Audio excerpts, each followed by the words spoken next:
Good morning, everyone. I am on my way to Dijon and actually stopped here for a minute at this beautiful viewpoint in just above Saint-Romain. I'm getting nervous now because I know that I'm about to share something that I wasn't sure if I should. I've been thinking maybe about quitting doing these YouTube videos. I've had a couple of disturbing comments. Fortunately, for some reason, YouTube seems to recognize them, or I think they, depending on the words that people use, because then YouTube shows them in a dashboard on the back end, so I get to see them, but they're not published. So YouTube doesn't publish them, and all other comments, I mean, my settings are set that every comment just gets posted unless it's spam. Sometimes YouTube recognizes spam, and it also, which I now know, recognizes harassment.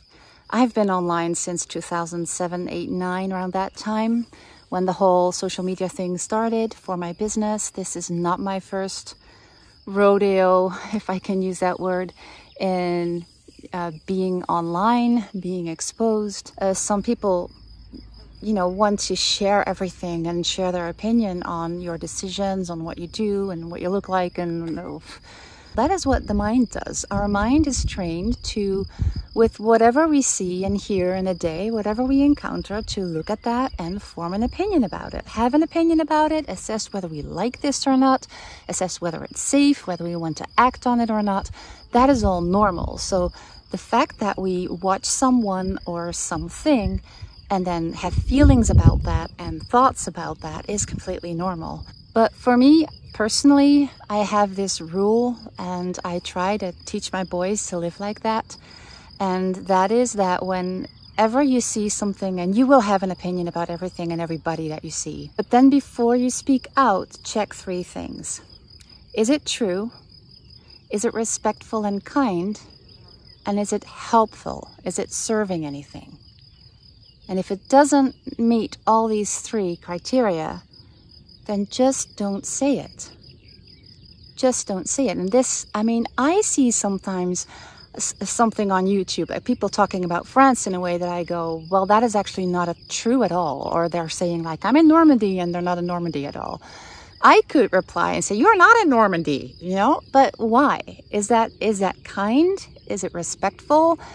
Is it helpful? It's not serving anything. It's not serving anything. Maybe just this really brief moment of gratification that your ego will feel, but I can tell you your soul will regret it afterwards because you've not been respectful. And I just wanted to just share that thought, and I will not stop sharing because I also know there's many people on this channel that send me lovely messages. You know, I only started sharing this and sharing our life because when I still lived in a city and was dreaming of this kind of life, I loved seeing just a simple daily life of people that made that life change. The people that were living in a cabin or in the woods, and how they were making the fire and what they were cooking. And I just felt very invited to do that myself. There, I've said it. I think I've done the right thing. I'm getting back to the car. It's good to sometimes come up here and just change your perspective on things. And my best friend, who's an astrologist, and I have this saying when we're really worried about something that happens, or we really think like, oh my God, whoa, this happened and I feel so bad about it, then we always say to each other, will it all matter in 50 years from now? And honestly, since all the events of the past 2, 3, years, we've changed that to, will this all matter in a year from now? And while Olav is returning the dogs that escaped from the neighbor's garden, I want to give you an update on where we are with all the building works. So we're trying to get our pool area and our garden all back into shape, if that is the right way to say it. And you may remember this wall that I didn't really like. I didn't like the protection that they put on the corners. I know it is for protection, but it wasn't necessary if you don't mind having rough or damaged corners. And I just didn't like the white against the color of the wall, and I decided to paint a trim. And actually, I really liked how that has come out, although this white is a little too white, so I ordered a new can of a little more warmer and a bit darker color that I'm going to put on in a couple of days. Meanwhile, Olav is doing all the preparation to install the new filter that we bought, our filter for the swimming pool. It got broken right before the winter, so we need to do a lot of restoration work, getting the pool back in shape, and also cleaning the terrace. It has an oak tree over it, which is wonderful for shade, but it just gives this horrible stains. And I was so keen on not using any chemicals. I really tried to use as many ecological products, but I really couldn't get the stains out very well with the savon noir and the it's not baking soda, but the other, like for cleaning purposes, that I used.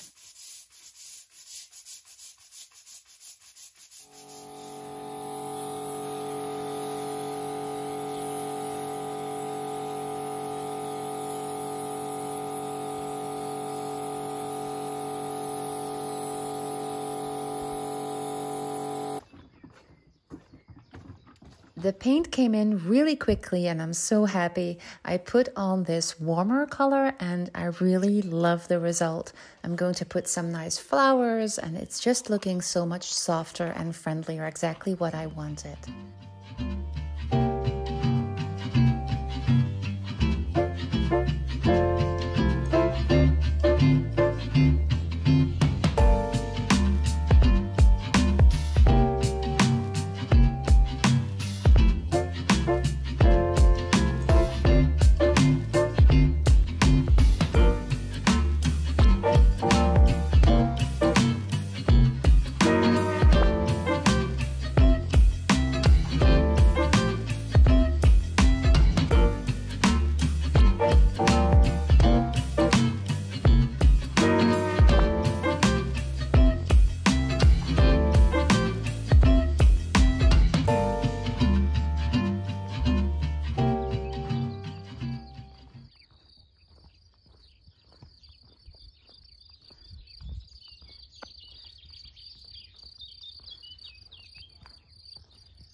I just went to the garage to take my car to the garage, and I always walk back. And it's a nice walk, about an hour and 5-6 kilometers through the farm fields with gorgeous views.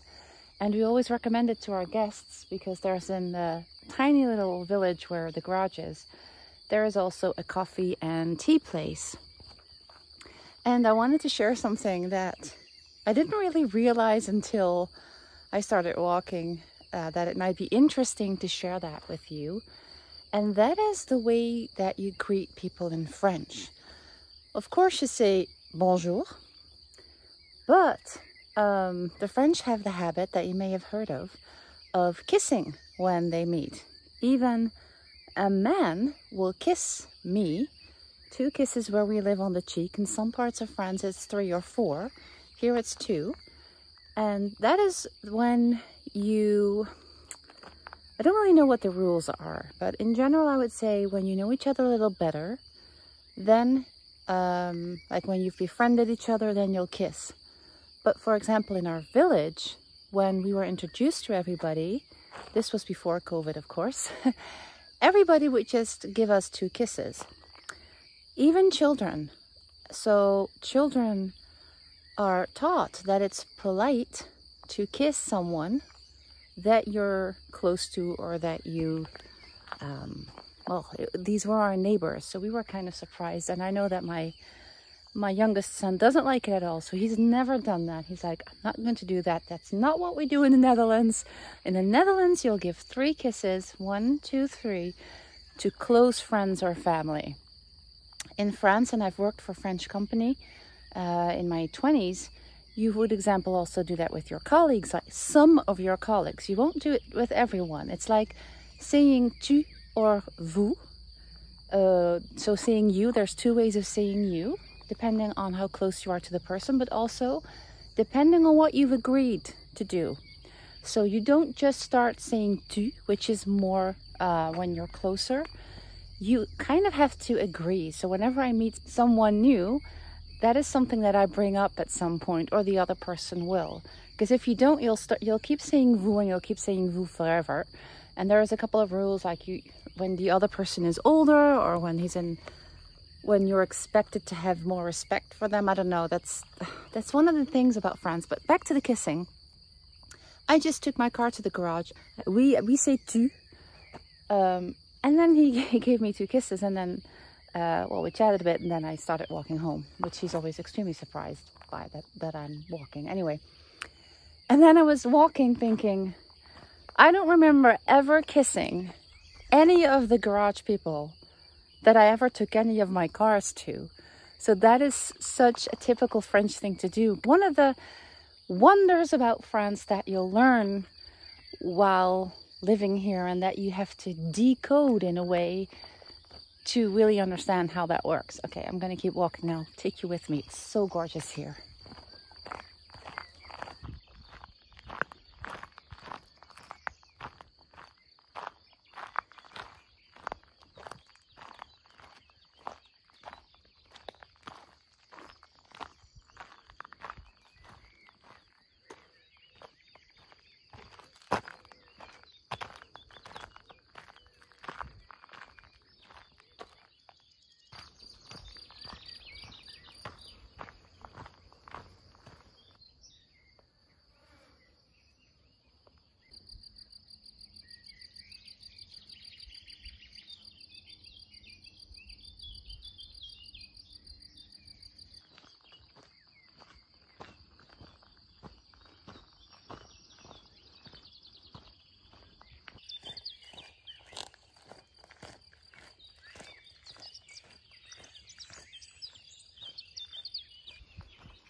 If you want to know where I put my camera when I walk, it's trying to just sit it in between these kind of things, or barbed wire, or because I do not want to keep, I don't always want to film, so I don't always, I just want to walk, so I never take my tripods, and I'll always find a place if I really think I want to film something, and if not, I just won't film it.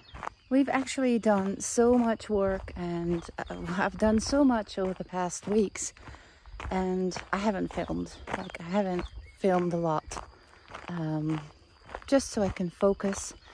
And I think filming has 2 effects on me.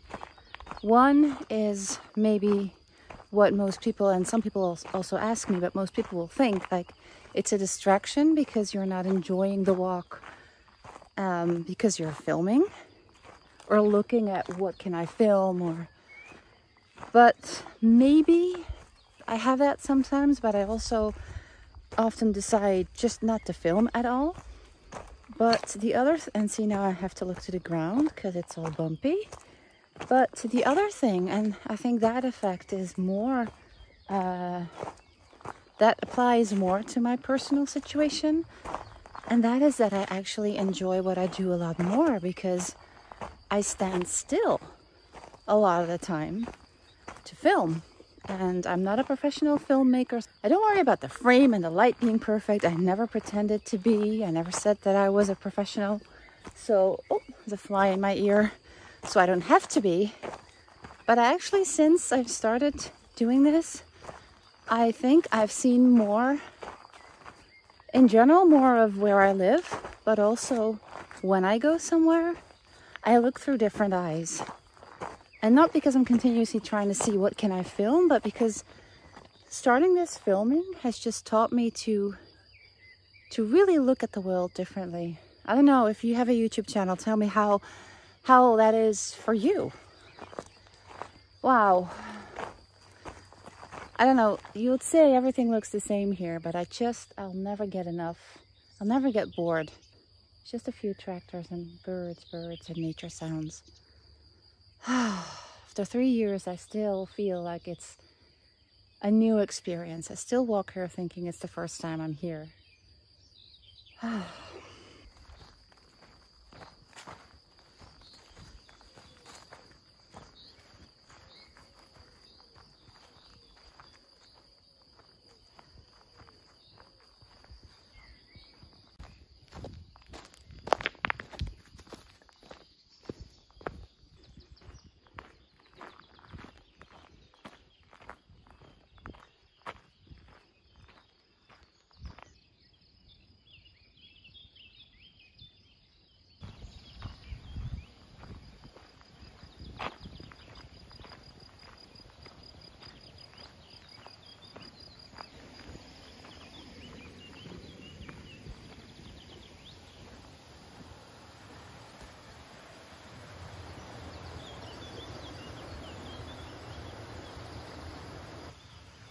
This little stream is the lifesaver of our farmers.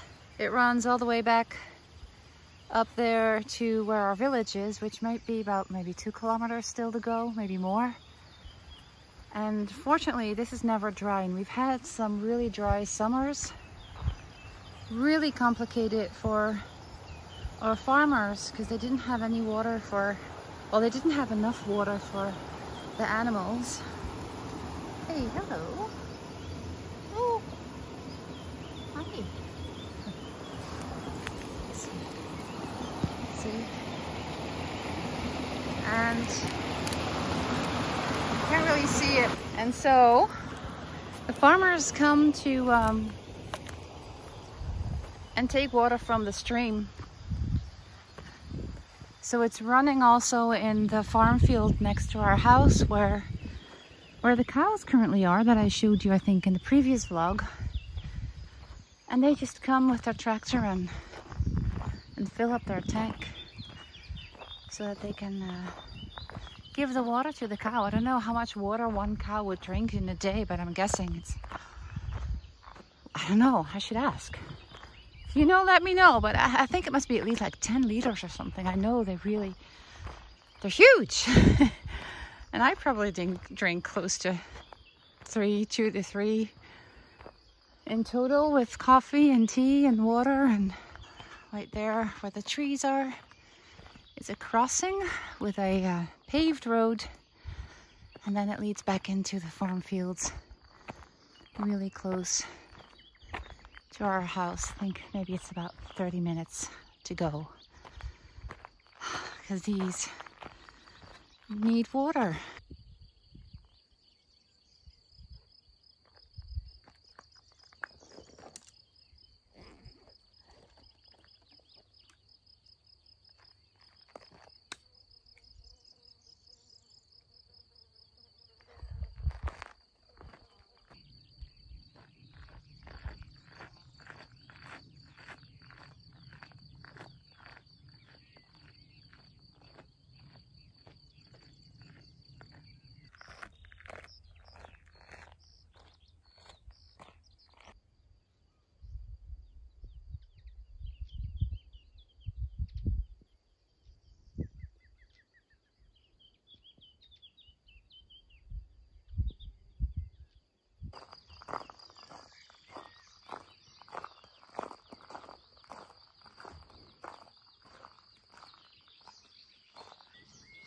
Bonjour. Bonjour les filles. Hi. Hi. Oh, I really gotta keep walking because the builder just called. Yes, they're coming back on Monday to continue the building works on our kitchen. So I'm going straight home now and finish getting the swimming pool area ready that we started in the past few days. See you there.